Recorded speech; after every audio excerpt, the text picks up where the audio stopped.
Inilah perintahku, yaitu supaya kamu saling mengasihi, seperti aku telah mengasihi kamu. Hendaklah kamu saling mengasihi sebagai saudara dan saling mendahului dalam memberi hormat.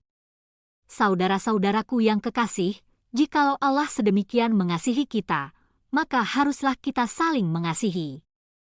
Markus pasal 16 ayat 15-18.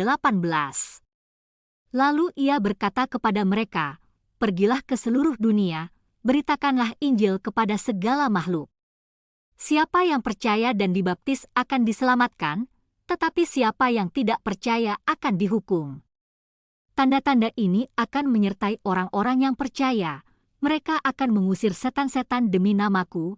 Mereka akan berbicara dalam bahasa-bahasa yang baru bagi mereka.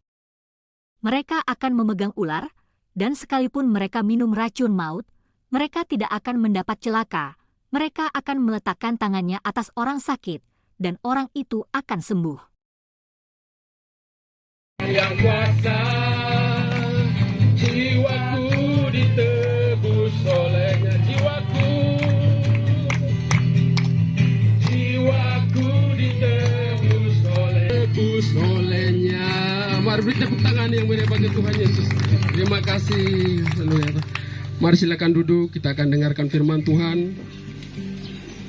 Kita angkat pujian, Yesus baik buat saya. Haleluya.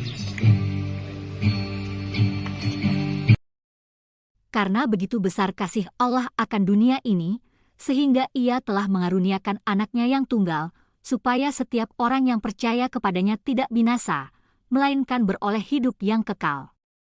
Sebab Allah mengutus anaknya ke dalam dunia bukan untuk menghakimi dunia, melainkan untuk menyelamatkannya oleh Dia. Barang siapa percaya kepadanya, ia tidak akan dihukum. Barang siapa tidak percaya, ia telah berada di bawah hukuman, sebab ia tidak percaya dalam nama Anak Tunggal Allah. 3. KPA Jam. Selamat